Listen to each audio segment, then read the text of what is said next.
Hello students, आज हम super 30 series का दूसरा वीडियो लेके आए हैं आपके बीच, जिसमें हम करने वाले हैं 10वीं क्लास के लिए महत्वपूर्ण ऑब्जेक्टिव टाइप प्रश्न, जो आपके इस बार ब्लूप्रिंट में 18 ऐसे प्रश्न आने हैं।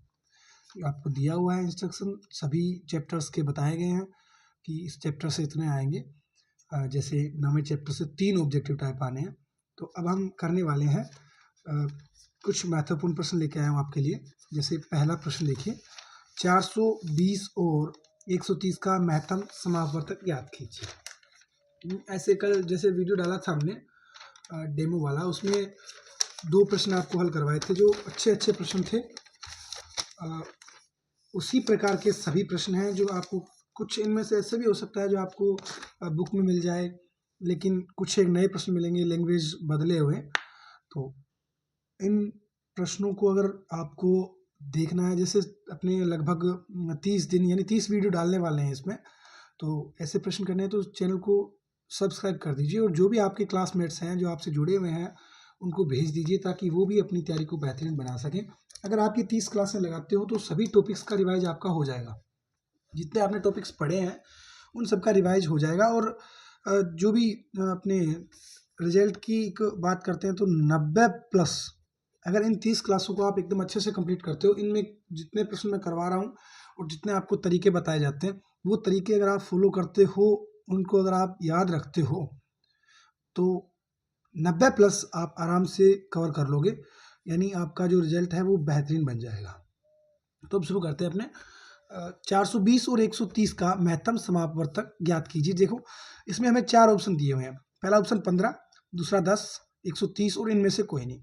तो जब भी ऐसा प्रश्न आता है तो हम क्या करेंगे, अभी 2 संख्याएं दी अपने को, 420 और 130। ये अपने पहले चैप्टर से है। इसमें अपने होता क्या है, HCF और LCM। HCF और LCM, इसको बोलते हैं महत्तम समापवर्तक और इसको बोलते हैं लघुत्तम समापवर्तक। महत्तम समापवर्तक क्या होता है? महत्तम समापवर्तक वह सबसे बड़ी संख्या होती है, यानी इसका अगर अपने शॉर्ट में पूछा जाए तो सार्व उभयनिष्ठ गुणनखंड। उभयनिष्ठ सबसे बड़ा सार्व उभयनिष्ठ गुणनखंड क्या होता है? सबसे बड़ा सार्व उभयनिष्ठ गुणनखंड ही क्या होता है? में से होता है। तो यानी वह सबसे बड़ी संख्या जिसका दी गई, जो संख्या दी अपने को 420 और 130, इन दोनों में भाग पूरा जाए, वो क्या होता है? में से होता है। और एलसीएम क्या होता है? ऐसी सबसे छोटी संख्या जिसमें दी गई दोनों संख्याओं का पूरा भाग जाए, या 2 हो, 3 हो, 5 हो, कितनी भी संख्याएं हो सकती हैं। में से तो वो होता है जिसमें हमें वो संख्या ढूंढ के लेके आनी होती है जिसका दी गई सभी संख्याओं में भाग पूरा जाए। और लेस से वो होता है जो ऐसी छोटी संख्या होती है जिसमें दी गई सभी संख्याओं का भाग पूरा जाए। तो अब इनमें अपने को देखना है कि सबसे बड़ी संख्या ढूंढनी है। में से का मतलब सबसे बड़ा उभयनिष्ठ गुणनखंड होता है। तो इनमें सबसे बड़ा कौन सा, पहले उसका भाग देख के देख लो, दोनों में जा रहा है तो वो में से हो सकता है। और अगर दोनों में से एक में भाग नहीं जाएगा तो वो में से नहीं हो सकता, क्योंकि भाग नहीं जा रहा तो में से कैसे हो सकता है। तो देखो, पहला अपना सबसे बड़ा इनमें 130 है। 130 का अगर अपने भाग दे के देखेंगे तो 130 में तो जा रहा है एक बार, लेकिन 420 में जाता है क्या? 420 में 130 का अगर अपने भाग देंगे तो 0 से 0 कट गया, भाग नहीं जा रहा। 13 में 42 का नहीं, किसी कंडीशन में नहीं जा रहा, तो इसका 130 है वो उत्तर नहीं हो सकता। दूसरा देखो, 130 से बड़ी संख्या क्या है? 15। तो 15 का देखो, 130 में जाता है क्या? 130 का 15 से 5 से काटेंगे, 15 8 120 होते हैं, 10 शेष पर बच रहा है। इसका मतलब इसमें भाग नहीं जा रहा। 15 का इसमें ही नहीं जा रहा तो फिर ये में से नहीं हो सकता। 420 में चेक करने की जरूरत नहीं है, क्योंकि सब दोनों संख्याओं में जाना चाहिए। उसके बाद ऑप्शन बचता है सिर्फ एक, 10। तो 10 क्या हो जाएगा? इसका उत्तर हो जाएगा। तो ये अपना आंसर होगा। नेक्स्ट प्रश्न दूसरा, एक 3 घात वाले बहुपद के शून्यकों की अधिकतम संख्या क्या है? तो बहुपद क्या होता है? ऐसा विजय व्यंजक जिसकी घात पूर्ण संख्या हो, जिसमें चर पद की घात पूर्ण संख्या हो, वो व्यंजक क्या होता है? बहुपद होता है। तो बहुपद में जितनी घात होती है उतने क्या होते हैं? उसके शून्यक होते हैं। जैसे अगर अपने बात करें बहुपद के प्रकार की, तो रेखिक बहुपद था अपना, एक था रेखिक बहुपद। रेखिक बहुपद में अपने क्या होती थी, चर पद की घात होती थी, वो होती थी 1, और जिसकी एक घात हो उसके शून्यक भी कितने होते हैं, एक ही होते हैं। एक घात है तो एक शून्यक। उसके बाद आता था द्विघात बहुपद। द्विघात बहुपद होता था जिसमें चर पद की घात होती थी 2, और इसके शून्यक भी कितने निकलते थे अपने, 2, क्योंकि अपने टॉपिक द्विघात बहुपद ही था। तो द्विघात बहुपद में शून्य कार्य थे अपने पास 2 आते थे, और उसमें चर की अधिकतम घात भी क्या होती थी, 2 होती थी। तो अब यहाँ पे हमें पूछा गया इस प्रश्न में कि 3 घात वाले बहुपद के शून्य की संख्या। तो 3 घात वाला बहुपद क्या होगा, जिसमें चर पद की अधिकतम घात क्या होगी, चर पद की अधिकतम घात 3 होगी, और जिसकी अधिकतम घात, जितनी घात होती है उतने क्या होते हैं, उसके शून्य को होते हैं। तो ऑप्शन देखो, अपना उत्तर क्या हो जाएगा, इसका 3 हो जाएगा। ऑप्शन कौन सा है, 1 4 2 3, ये रहा। तो अपना उत्तर क्या हो जाएगा, इसका 3। नेक्स्ट प्रश्न नंबर 3 देखिए। दो संख्याओं का योग 35 तथा उनका अंतर 13 है, संख्याएं क्या होगी। इन्होंने कहा है कि दो संख्याएं हैं, तो अपने इसका मेथड रहता है, ये तीसरी प्रश्नावली दो चर वाले रैखिक समीकरण का है। इसमें मेथड क्या रहता है अपना करने का, कि माना पहली संख्या x, दूसरी y, फिर इसने जो कंडीशन दी है, जैसे योग दिया 35, तो x प्लस वाई का तो मान कितना आएगा 35, और अंतर दिया है 13, तो x माइनस वाई का मान कितना आएगा 13। अब क्या करेंगे, अपने दो समीकरण बन चुके हैं, दोनों को जोड़ देंगे, तो ये तो कट गया अपने पास, और क्योंकि प्लस का वाई और माइनस का वाई कट गए, और ये x और x जोड़ेंगे 2x, और 35 और 13 कितने होते हैं, 35 और 13 8 48, तो ये इधर आएगा, तो 2 का भाग लगेगा, यानी x का मान आ गया 24। एक संख्या तो आ गई अपने पास 24, और दूसरी संख्या क्या बनेगी, इसमें रख दो x का मान 24, तो ये 24 इधर आएगा, 24 इसमें से घटेगा, दूसरी संख्या आ गई अपने पास 11। तो इस प्रकार निकाल सकते हो आप। और इतना अगर आपको पंगा नहीं करना होता है तो सिंपल सी बात यही है, ऑप्शन चेक कीजिए। पहला ऑप्शन देखो, इन्होंने बोला है दोनों का जोड़ कितना होना चाहिए 35, तो जोड़ करके देखो 24 और 11 कितने होते हैं 35, बन रहा है जोड़। तो दूसरे में देखो 18 और 17 कितने होते हैं 35, ये भी 35 बन रहा है जोड़। तो 28 और 7 35, 21 और 14 21 और 14 35, सबका जोड़ तो 35 बन रहा है, यानी जोड़ से अपने उत्तर नहीं मिल रहा। घटाव देखो, इनका अंतर देखो कितना आ रहा है, 24 में से 11 गए, 24 में से 10 गए 14, और एक गए एक और गया 13, यानी इसमें अंतर भी 13 बन रहा है। ये ऑप्शन अपना हो सकता है, एक बार इसको सही करके रख लो। उसके बाद देखो 18 में से 17 गए, अंतर 13 नहीं बन रहा, ऑप्शन नहीं हो सकता। 28 में से 7 गए, 9 सर 21 बन रहा है, हमें 13 चाहिए। 21 में से 14 गए 7 बन रहा है, यानी ये तीनों ऑप्शन नहीं हो सकते। क्यों, क्योंकि इनका अंतर 13 नहीं है। तो ऑप्शन कौन सा बचा, सिर्फ पहला। इस प्रकार भी आप इसको कर सकते हो।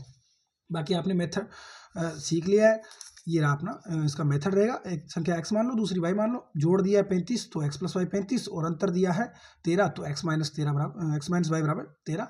इस तरीके से आप दोनों समीकरणों को जोड़ के आंसर भी निकाल सकते हो। उसके बाद नेक्स्ट प्रश्न नंबर 4 देखिए।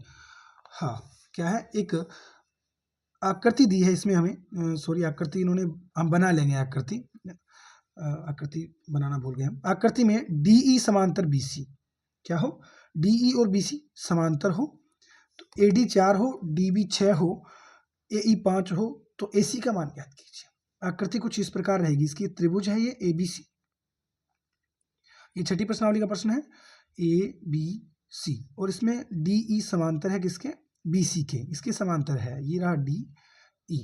अब इन्होंने हमने दिया है AD का मान 4 दिया है, DB का मान 6 दिया है, और AE का मान 5 दिया है, और हमसे पूछा है AC, ये पूरी वाली जो पूरी बड़ी भुजा है ये पूछी हमसे।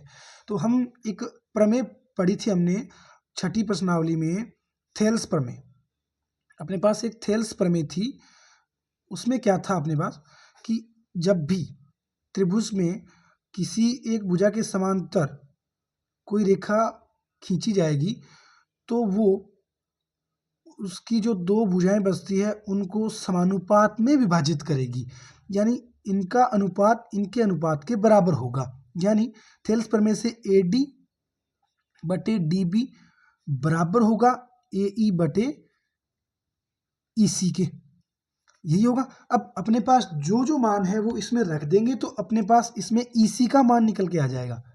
EC का मान आने के बाद हमसे AC का पूछा है, तो AE प्लस EC, ये तो AE है, सॉरी AC है, तो इससे हम पहले EC का मान निकाल लेते हैं, जो क्या बनेगा, AD का मान अपने पास 4, DB का मान 6 बराबर AE का मान 5 बटे EC का मान ज्ञात करना है। वज्र गुणा करेंगे, ये इधर जाएगा, तो क्या बनेगा अपने पास 4, ये EC इधर आ गया, और 6 पंजे 30 बटे में क्या आ जाएगा, ये 4, तो इसी का मान कितना आ गया अपने पास 7.5। इसी का मान 7.5 आ गया, हमें ज्ञात करना है AC का मान। तो 7.5 + 5 कितना आ जाएगा 12.5। कितना बन जाएगा 12.5, जो ऑप्शन नंबर बी है। इसका उत्तर क्या हो जाएगा बी नंबर ऑप्शन। अब देखिए नेक्स्ट प्रश्न। नेक्स्ट प्रश्न में क्या है, हमें दिया गया है बिंदुओं 0 0 2 1 और 0 2 से समान दूरी वाला बिंदु ज्ञात कीजिए। इसका करने का तरीका भी बता देता हूँ कैसे करोगे, और फिर इसके लिए अपने जो आपको एग्जाम में ऑब्जेक्टिव टाइप में अगर ये आता है तो कैसे करोगे। करने का तरीका तो ये रहेगा, इसमें कुछ भी बिंदु मान लो अपने कि वो बिंदु है वो x और y होगा। अब इन्होंने बोला 0 0 2 1 और 2 0 2 से समान दूरी वाला, तो समदूरस्थ की कंडीशन क्या होती है, इसको आप P रख दो, बाकी सबको ABC दे दो, यानी PA बराबर आना चाहिए PB के और बराबर होना चाहिए PC के। तो इसमें इनकी निकाल के दूरियां रख दो बराबर, और फिर x और y का मान निकाल लेना जहां से भी। मैंने ये तो इसका मेथड रहने वाला। दूरी सूत्र अपना होता है रूट में x2 - x1, कुछ भी आप x1 - x2 भी रख सकते हो, क्योंकि ऊपर जब स्क्वायर हो रही है तो ये प्लस माइनस का कोई फर्क नहीं पड़ता। इसमें स्क्वायर होते ही ये माइनस होगा तो भी प्लस बन जाएगा, और प्लस है तो प्लस रहेगा। प्लस में होता है y2 - y1 का स्क्वायर। इससे दूरी निकालना PA की और बराबर रख देना PB की दूरी निकाल लेना, यही सेम फॉर्मूला, और फिर अपने दोनों तरफ वर्ग करके x और y का मान निकालना है सिर्फ आपको। ये अपना दूसरा कंडीशन। पांचवा प्रश्न अब करेंगे कैसे, ये तो रहेगा इसका मेथड। अपने अगर ऑब्जेक्टिव टाइप में आता है तो कैसे करेंगे, कार्तीय तल आप बनाना आता है आपको, निर्देशांक वाला, उसको बनाइए अच्छे से। ये अपने यहाँ पे होता है क्या 0 0, यहाँ पे 1, यहाँ पे 2, यहाँ पे 1, यहाँ पे 2, अपने इतने ही बिंदु दिए, इससे आगे ये गया नहीं तो अपने ज़्यादा चाहिए भी नहीं। अब देखिए पहला बिंदु क्या रहेगा इसका 0 0, दूसरा रहेगा इसका 2 1, x का मान 2 y का मान 1, यहाँ रहेगा 2 1, और इसका रहेगा नेक्स्ट क्या बिंदु है, नेक्स्ट है इसका 0 2, यहाँ पे 0,2। अब ऑप्शन देखिए कौन से बन रहे हैं इसमें। पहला ऑप्शन हमें दिया है इसमें। अब ऑप्शन वाले बिंदु बना के देखो कौन सा समदूरस्थ लग रहा है, क्योंकि ऐसे तो अपने कर नहीं पाएंगे, इसमें सूत्र लगाएंगे काफ़ी टाइम लगेगा, इतना टाइम अपने पास होता नहीं है क्योंकि लिमिटेड टाइम है पेपर के लिए। तो अब देखिए पहला बिंदु 1 2 1 2, x का मान 1 और y का मान 2, तो यहाँ पे आएगा बिंदु लगभग। तो ये वाला बिंदु इससे काफ़ी ज़्यादा दूर है, इससे और इससे तो ठीक है मान सकते हैं, अभी थोड़ी लग रहा है सम, लेकिन इससे बहुत दूर है, तो सबसे समदूरस्थ नहीं हो सकता। तो ये ऑप्शन तो हो गया कट। 2 1, x का मान 2 1 तो ये अपने पास है ऑलरेडी, 2 1 हमने दर्शाया हुआ है, तो ये तो इन दो से तो समदूरस्थ है, इन दो से समदूरस्थ है, लेकिन खुद से दूरी कहाँ है, समदूरस्थ नहीं है, तो ये ऑप्शन भी कट। अगर हाँ इन दो से पूछा होता 2 1, तब तो ये समदूरस्थ था, इधर से भी इतनी दूरी है, इधर से भी इतनी दूरी है, फिर ये समदूरस्थ था। नेक्स्ट है 0 2, 0 2 तो ये खुद आ गया, तो ये भी दुरुस्त नहीं है। तो अपने पास ऑप्शन कौन सा बचा, सिर्फ एक ही बचा, 1 1 जो यहाँ पे आएगा, यहाँ पे ये अपना 1 1 आंसर हो जाएगा इसका। नेक्स्ट दिया है साइन थीटा बराबर a/b, तब कोस थीटा ज्ञात कीजिए। अब इस प्रश्न को करने का तरीका तो क्या रहेगा कि साइन थीटा बराबर, फिर अपने इसको ट्रिक से भी देखेंगे, साइन थीटा बराबर होता है लंब बटे कर्ण। तो इसमें लंब का मान दिया है अपने को a और कर्ण का मान दिया है b, तो अपने को निकालना क्या होगा, इसमें आधार निकालना है। तो इसके लिए क्या बनेगा अपने पास, पाइथागोरस प्रमेय लगाएंगे। तो कर्ण स्क्वायर बराबर होता है आधार स्क्वायर प्लस लंब स्क्वायर। कर्ण का मान है अपने पास b, तो b स्क्वायर, आधार अपने पास ज्ञात करना है, प्लस लंब का मान a है तो a स्क्वायर, ये इधर जाएगा तो प्लस वाला माइनस में, यानी आधार स्क्वायर बराबर बन जाएगा अपने पास b square minus a square. हमें चाहिए सिर्फ आधार का मान, तो ये स्क्वायर हटा देंगे तो इधर क्या लग जाएगा रूट, यानी आधार आ गया अपने पास रूट में b स्क्वायर माइनस ए स्क्वायर। हमसे पूछा है कोस थीटा का मान, तो कोस थीटा होता है आधार बटे कर्ण। तो आधार तो अपने पास रूट में b स्क्वायर माइनस ए स्क्वायर है, और कर्ण कितना है b है, तो बटे में b, ये तो हो जाएगा अपना आंसर। ये तो रहेगा इसका तरीका करने का। अब अपने इसका अगर सीधा कैसे कर सकते हैं बिना कुछ मेहनत किए, वो देखते हैं। अब हमें दिया है इसमें क्या साइन थीटा ए बटे बी, यानी इसमें ये लंब है, ये कर्ण है, यानी कर्ण का मान बी है। और कोस में भी क्या होता है, बटे में कर्ण ही आता है। तो हमें देखना है बटे में जहाँ पे भी हमें सेम दिखेगा वो अपना उत्तर होगा। पहले वाले में बटे में ये है, नहीं हो सकता। यहाँ ए है बटे में, नहीं हो सकता। यहाँ पे बी है बटे में, हो सकता है। एक बार रोक लो इसको, क्या पता आगे वाले मिल जाए। आगे वाले में क्या है, ये नहीं है, तो उत्तर कौन सा होगा, बी, क्योंकि इसमें कर्ण का मान बटे में आएगा। आधार बटे कर्ण होता है, कर्ण बटे में चाहिए अपने को, तो कर्ण का मान सिर्फ एक ही ऑप्शन में है, बटे में भी, तो अपना उत्तर क्या हो जाएगा, यही हो जाएगा।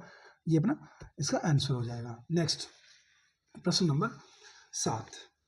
प्रश्न नंबर 7 में हमें क्या दिया गया है, 50 मीटर ऊंचे 50 मीटर ऊंचे एक प्रकाश स्तंभ के शिखर से किसी नाव का अवनमन कोण 60 डिग्री है। नाव की प्रकाश स्तंभ से दूरी होगी। हमें कहा है 50 मीटर ऊंचा एक प्रकाश स्तंभ है, उसमें कोई नाव है, उसके साथ अवनमन कोण है वो 60 डिग्री है। यहाँ 50 मीटर ऊंचा ये प्रकाश स्तंभ है, इसकी ऊंचाई कितनी है, 50 मीटर।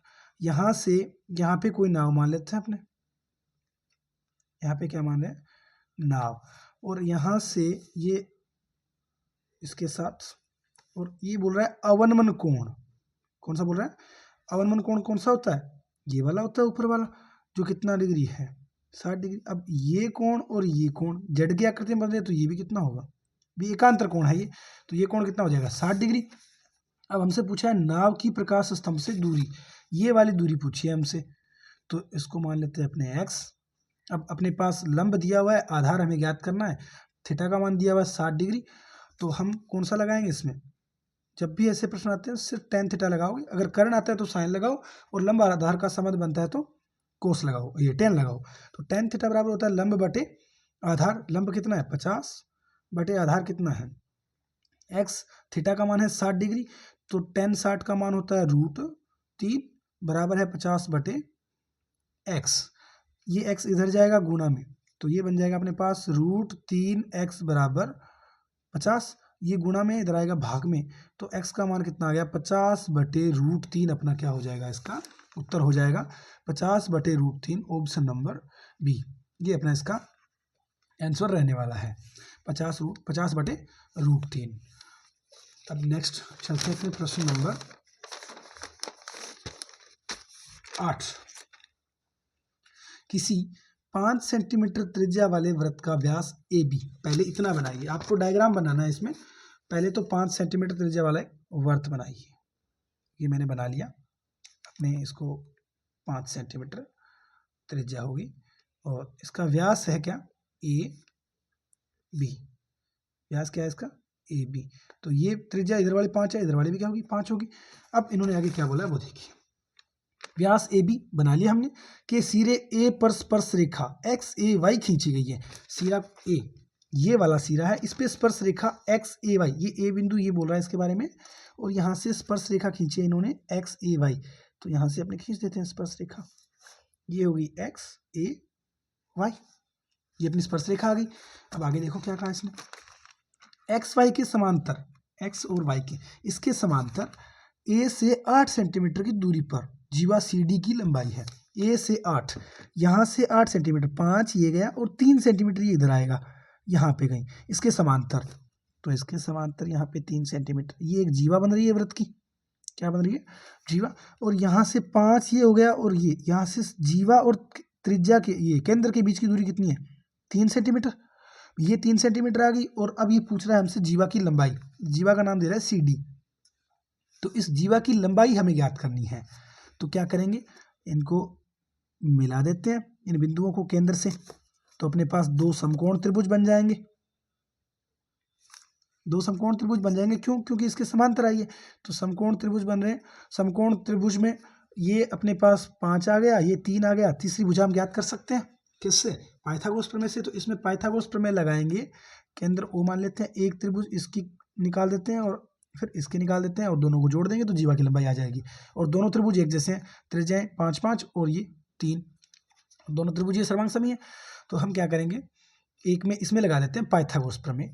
तो पाइथागोरस प्रमेय क्या होती है, कर्ण स्क्वायर बराबर आधार स्क्वायर प्लस लंब स्क्वायर।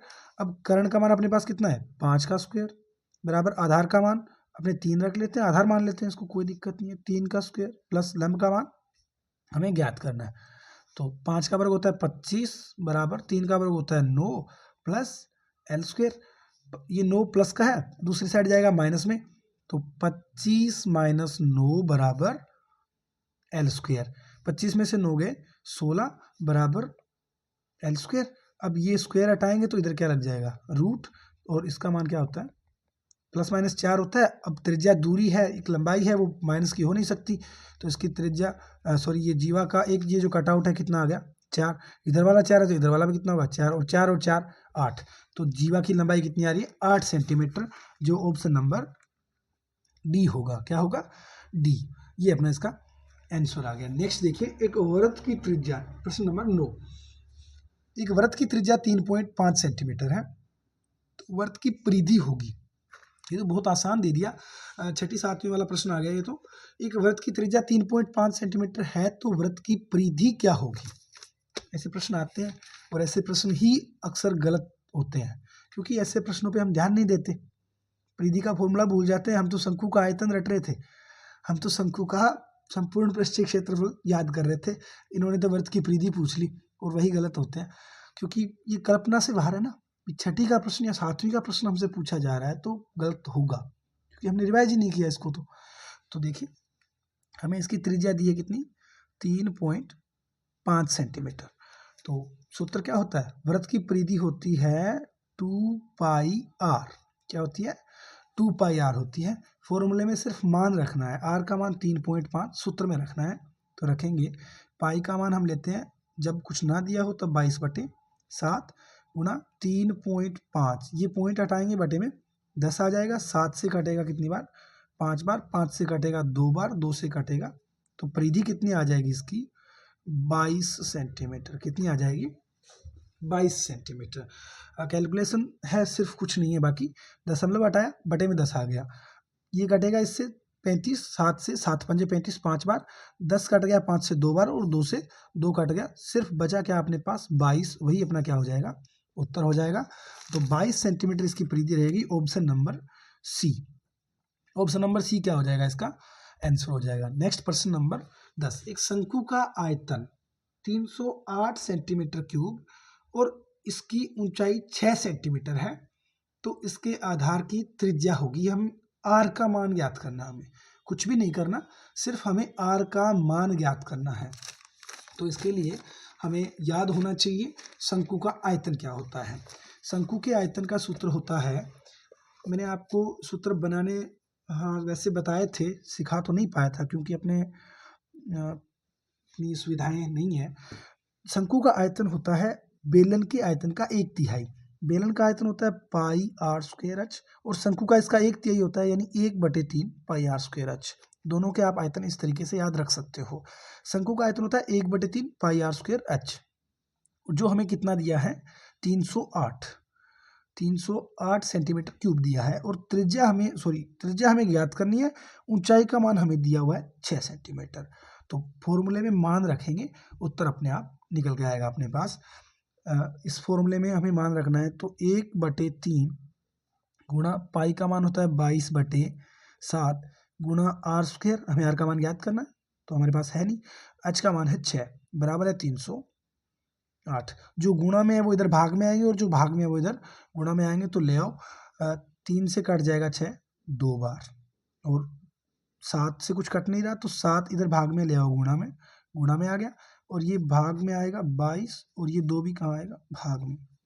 तो पहले 308 था, ये 308, इसको काट लो 308 को, तो ये कटेगा 154 बार, 154 से ये कटेगा कितनी बार 7 बार, और 7 7 ये कितने होते हैं 49, इधर बचा अपने पास आर स्क्वायर, और इधर आ गया 7 7 49। अब आर स्क्वायर का मान 49 आया है, तो आर का मान क्या होगा रूट में 49।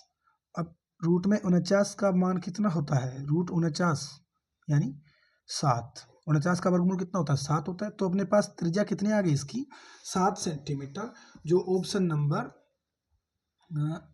रहने वाला है अपना पहला, ऑप्शन नंबर ए इसका क्या हो जाएगा सही उत्तर हो जाएगा।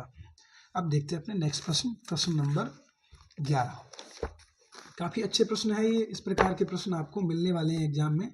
अगर आपने अभ्यास किया होगा तो इन प्रश्नों को आप चुटकियों में हल कर दोगे और अपने जो मार्क्स हैं उनको बढ़ा लोगे, क्योंकि ये पहले जो ऑब्जेक्टिव टाइप है यही बच्चों के जो 100 बनाने वाले बच्चे हैं उनके यही एकमात्र प्रश्न होते हैं जो नंबर कटवाते हैं। अक्सर थोड़ी सी गलती इनमें अपना 1 नंबर गायब कर देती है और 100 वाला बच्चा 98-99 पे पहुंच जाता है। तो इन प्रश्नों को आपको अच्छे से तैयार करना है। आपको अवेलेबल करवाया जाएगा कंटेंट काफ़ी बेहतरीन। देखिए नेक्स्ट, 2 तार 12 मीटर तथा 16 मीटर लंबाई के हैं। 2 तार है अपने पास जिसमें एक की लंबाई तो है 12 मीटर और एक की लंबाई है 16 मीटर।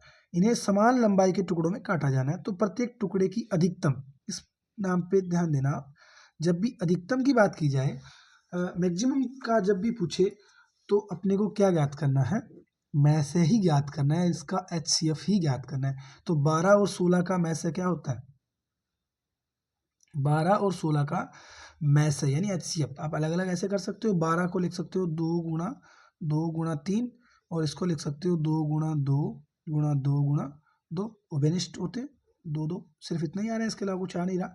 तो इनका HCF क्या होगा, 2 गुणा 2 यानी 4 इसका क्या हो जाएगा, आंसर हो जाएगा। तो ऑप्शन नंबर डी अपना इसका उत्तर रहेगा। नेक्स्ट देखिए, निम्नलिखित में से कौन सा बहुपद नहीं है। इनमें से कौन सा बहुपद का रूप नहीं है वो चेक करना है अपने को। तो बहुपद कौन सा होता है, मैं पहले भी बता चुका हूँ, इसको एक बार और रिवाइज करवा देता हूँ आपको। बहुपद ऐसा बीजीय व्यंजक जिसमें चर पद की घात क्या हो, चर पद की घात पूर्ण संख्या हो, यानी पूर्ण संख्या हो। तो ऐसे बहुपद चाहिए हमें, कौन सा नहीं है वो, और इसमें पूर्ण संख्या होगी, इसका मतलब ऋणात्मक घात नहीं होनी चाहिए। तो करते हैं चेक, x-2 का होल स्क्वायर और माइनस में है x+5। तो पहले इसका अपने विस्तारित रूप करते हैं, फिर देखते हैं क्या बन रहा है। एक्स स्क्वायर माइनस प्लस में बन जाएगा 4, 2 का वर्ग और -2ab, यानी a माइनस बी का होल स्क्वायर क्या होता है, a square plus B square minus 2ab। तो 2 2 4x बन जाएगा माइनस का, और ये है माइनस में x प्लस में 5, माइनस का 4 है x और एक माइनस का 5, यानी बन रहा है अपने पास एक्स स्क्वायर प्लस 9 माइनस में बन रहा है ये 5x। तो ये तो बहुपद बन रहा है अपने पास, कोई दिक्कत ही नहीं है इसमें। तो पहला तो बहुपद है। दूसरा देखिए, पहला भी हो गया, तीसरा भी हो गया, अब दूसरा देखना अपने को, दूसरा है क्या। तो x+7 का होल स्क्वायर क्या होता है, एक्स स्क्वायर प्लस 7 का वर्ग होता है 49 प्लस 14x, क्योंकि X square plus Y square plus 2xy होता है, यानी a square plus B square plus 2ab होता है ना, वही रूप बनाना है। a प्लस बी का होल स्क्वायर था ये। तो अब देखिए नेक्स्ट, इसमें से माइनस क्या है, ये बन जाएगा एक्स स्क्वायर, माइनस का एक्स स्क्वायर और इसका गुणा करवाएंगे तो माइनस का ये 2x और माइनस का आएगा 5x और माइनस का आएगा 10। अब देखिए एक्स स्क्वायर से एक्स स्क्वायर गायब, माइनस के 2x और 5x, कितने x हो गए, माइनस के 7x। फिर भी कोई दिक्कत नहीं है इसमें, तो ये भी बन रहा है, ये भी बहुपद बन रहा है, रैखिक बहुपद बन रहा है। ये आ गया 49 में से 10 गए 39 और प्लस का 14x में से माइनस के 7x गए, तो ये बच गया प्लस का 7x। ये भी रैखिक बहुपद बन रहा है, तो इसमें भी कोई दिक्कत नहीं है, ये भी बहुपद है। तो ये भी है, ये भी है और ये सामने दिख रहा है, ये भी है, तो होगा कौन सा नहीं, फिर ये नहीं होगा। इसको देख लेते हैं क्या बन रहा है इसमें, बनाते हैं अभी, देखते हैं बन रहा है या हो भी सकता है प्रश्न में एरर ना हो कहीं। तो x-7 का होल स्क्वायर क्या बनेगा अपने पास, x-7 का होल स्क्वायर, ये प्रश्न है अपना, x-7 का होल स्क्वायर होता है x square plus x square plus 49, ये रहने वाला है अपना, यहाँ कर रहे हैं हम x square plus 49 minus 14x, ये बनने वाला है। और इसके बराबर इधर है एक्स स्क्वायर प्लस 25 और प्लस में 10x। तो एक्स स्क्वायर से एक्स स्क्वायर गया और ये बन जाएगा अपने पास, ये भी बहुपद बन रहा है, रैखिक बहुपद तो बन रहा है। या फिर प्रश्न में ऐसा देना था कौन सा द्विघात बहुपद नहीं है, तो फिर भी नहीं बन रहा है इसमें, तो क्योंकि ये तो सभी बहुपद आ रहे हैं। देखते हैं एक बार फिर से इसको, आगे आगे ये इधर आएगा 24x 14x प्लस का आएगा तो ये बन जाएगा 24x, और ये भी इधर आएगा तो बच रहा है, ये तो 24 कॉमन आ रहा है, फिर भी x+1 बच रहा है। ये तो सारे बहुपद आ रहे हैं, तो ये शायद इस प्रश्न में एरर है कुछ, क्योंकि बहुपद ही आ रहे हैं इसमें, तो कोई ऐसा पद ही नहीं है जो बहुपद में ना हो, या कुछ एक आध इसमें माइनस का दिया होता तब तो अपने चांसेस बनते, बाकी सभी बहुपद आ रहे हैं। ये भी एक अपने कह सकते हैं बीजीय व्यंजक है, इसमें x का रेखिक बहुपद बन रहा है ये, तो बहुपद तो ये सभी है। अगर द्विघात बहुपद दिया होता तब अपना आंसर डी हो जाता। तो इस प्रश्न को एक बार छोड़िए, स्किप कीजिए, क्योंकि इसमें तो सभी बहुपद आ रहे हैं अपने, टोटल बहुपद ही आ रहे हैं इसमें, तो एक भी ऐसा नहीं है जो बहुपद ना हो, ये ऑलरेडी है इसमें, ये भी रेखिक बन रहा है। या फिर ऐसा होता है इसमें कौन सा रेखिक बहुपद नहीं है, इस प्रश्न को चेक करेंगे हम, जहाँ से लिखा है वहाँ देखेंगे, कुछ इसमें छूट गया होगा शायद, ये नेक्स्ट वीडियो में रखेंगे अपने, इसमें क्या एरर है वो देख के उसके बाद। नेक्स्ट प्रश्न नंबर 13 देखिए। प्रश्न नंबर 13 क्या है, समीकरण x बटे -6 प्लस 10y बराबर 10 में यदि x बराबर 12 हो तो y का मान ज्ञात कीजिए। हमें x का मान दिया हुआ है 12, y का मान ज्ञात करना अपने को, तो क्या करेंगे, रख देते हैं इसमें x का मान, अपने पास है x बटे -6 प्लस 10y बराबर 10। तो क्या करेंगे हम, x की जगह हमें जो मान दिया है वो रख देंगे, x का मान 12 दिया है हमें, 12 बटे -6 प्लस 10y बराबर 10। 12 में 6 का भाग देंगे तो बनेगा अपने पास माइनस का 2, ये आ गया -2 प्लस 10y बराबर 10। अब ये -2 दूसरी साइड जाएगा प्लस में, तो इधर बन गया अपने पास 10 और 2 12 और बटे में 10, तो y का मान आएगा 12 बटे 10 यानी 6 बटे 5। 6 बटे 5 कौन से ऑप्शन में, ऑप्शन नंबर बी में।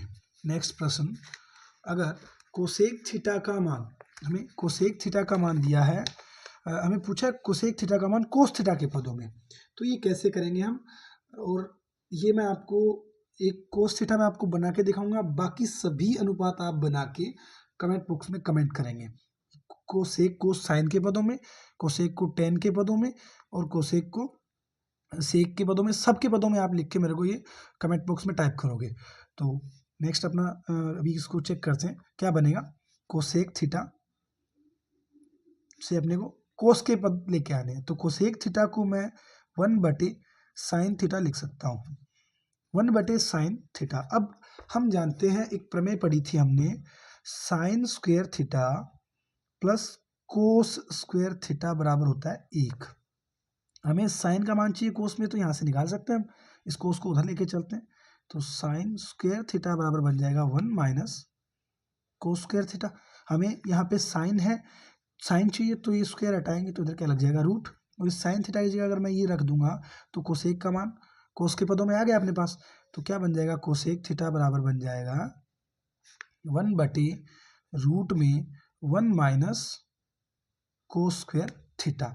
ये अपना इसका आंसर हो जाएगा, जो option number 1 minus cos square theta कौन से में है, 1 बटे, पहले ऑप्शन में नहीं है, दूसरे ऑप्शन में, ये रहा, तीसरे ऑप्शन में है बटे में रूट में 1 माइनस कोस स्क्वायर थीटा, लेकिन ऊपर हमें कोस थीटा नहीं चाहिए, हमें एक चाहिए जो सिर्फ बी में ही है, बाकी इसमें हो ही नहीं सकता ये, तो इसका उत्तर क्या होगा, ऑप्शन नंबर बी रहेगा। नेक्स्ट प्रश्न नंबर 15, एक पहाड़ी का ढलान क्षैतिज से 60 डिग्री का कोण बनाता है। पहाड़ी का ढलान है जो क्षैतिज से 60 डिग्री का कोण बनाता है, यदि शिखर तक पहुंचने में 500 मीटर चलना पड़ता है तो पहाड़ी की ऊंचाई ज्ञात कीजिए। क्या करना है हमें, ये बोल रहा है कोई पहाड़ी है, उसमें जो क्षैतिज का ढलान है वो 60 डिग्री का कोण बनाता है, तो शिखर तक पहुंचने के लिए 500 मीटर चलना पड़ रहा है, यानी इसमें कर्ण का मान हमें दिया हुआ है और कोण भी दिया हुआ है, तो साइन का प्रयोग करके अपने जो पहाड़ी की ऊंचाई है वो निकाल सकते हैं। तो क्या करें, पहले तो अपने ने जो दिया है वो बना लेते हैं, ये अपने पहाड़ी की ऊंचाई होगी। इससे ये बोल रहा है कि इसमें जो यहाँ से पहाड़ी ऐसे ही होती है, इधर भी ऐसे ही होगी पहाड़ी, तो यहाँ से चल के जाने पे उसको 500 मीटर चलना पड़ रहा है, और यहाँ से जो कोण बन रहा है, अगर ये 60 दिया है तो भी कोई दिक्कत नहीं है, ये ऑटोमेटिक 60 हो जाएगा, तो कोण अपने यही लेके चलेंगे। हमें याद करनी है पहाड़ी की ऊंचाई, तो हमें लंब का मान ज्ञात करना है, कर्ण का मान दिया हुआ है। जो संबंध लंब और कर्ण का संबंध किस में होता है, साइन थीटा में होता है। तो साइन थीटा बराबर क्या होता है, लंब बटे कर्ण होता है। साइन थीटा का मान 60 दिया है, साइन 60 का मान होता है √3/2 और बराबर लंब का मान है अपने पास h माना हमने और कर्ण का मान है 500। तो होगा क्या अपने पास, ये h का मान चाहिए हमें तो 500 इधर चला जाएगा, तो ये बन जाएगा अपने पास 500√3/2 बराबर हमें h मिल रहा है। 500 कट जाएगा 2 से कितनी बार, 250 बार, तो h का मान आ जाएगा 250√3। ये अपने पास क्या आ जाएगी, इसकी ऊंचाई आ जाएगी 250√3। Option number C, option number C इसका क्या हो जाएगा, सही उत्तर हो जाएगा। नेक्स्ट अपने प्रश्न नंबर 16, पृथ्वी से 100 मीटर ऊंचाई पर, पृथ्वी से 100 मीटर ऊंचाई पर उड़ते हुए वायुयान का हवाई अड्डे से उन्नयन कोण 45 डिग्री है। पृथ्वी से 100 मीटर ऊपर एक वायुयान उड़ रहा है, उसका जो हवाई अड्डा है वहां से उन्नयन कोण 45 डिग्री है। तो वायुमंडल की हवाई अड्डे से क्षैतिज दूरी ज्ञात कीजिए, यानी इसमें हमें कर्ण का मान ज्ञात करना है, ऊंचाई दी हुई है, इसमें भी हमें साइन का काम प्रयोग करना होगा। तो पहले तो अपने एक डायग्राम बनाते हैं। ऐसे प्रश्नों में आप डायग्राम बना लेना ताकि गलती की संभावनाएं 0% बचती है अगर डायग्राम सही बना तो।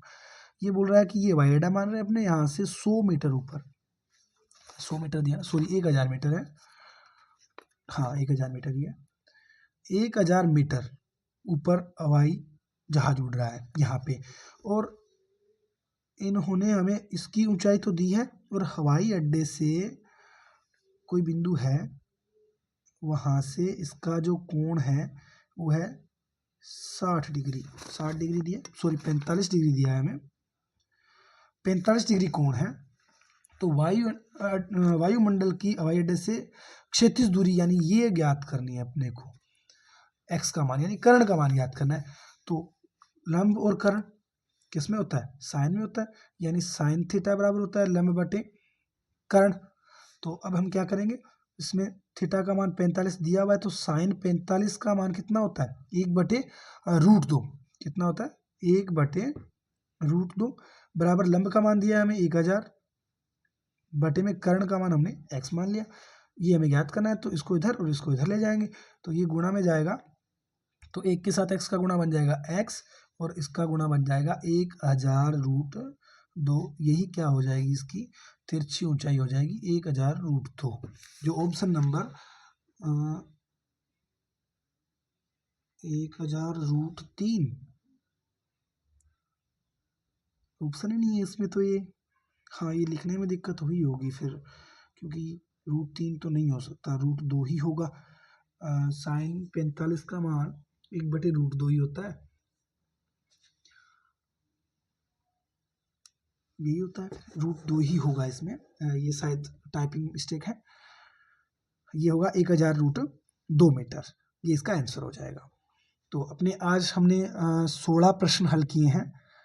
इसी प्रकार नेक्स्ट वीडियो में भी अपने प्रश्नों की संख्या, अगर अपने बड़े प्रश्न लेंगे तो फिर कम हो जाएंगे, और अगर इसी प्रकार के अगर अपने ऑब्जेक्टिव रखें तो अपने यही 16-17 प्रश्नों का एक सिस्टम चलने वाला है।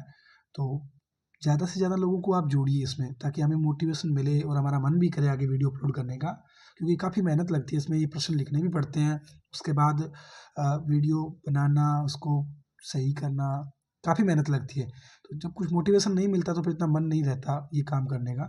तो आप लोग जोड़िए कुछ बच्चों को, और अपने जो आप आज मिला है आपको काम, जैसे इसमें आपको ये कोसेक को साइन कोस टेन कोस में हमने बदल दिया है, साइन में भी मैंने बदल दिया है इसको, तो टेन कोट सेक में आप इसको बदल के कमेंट बॉक्स में टाइप करोगे।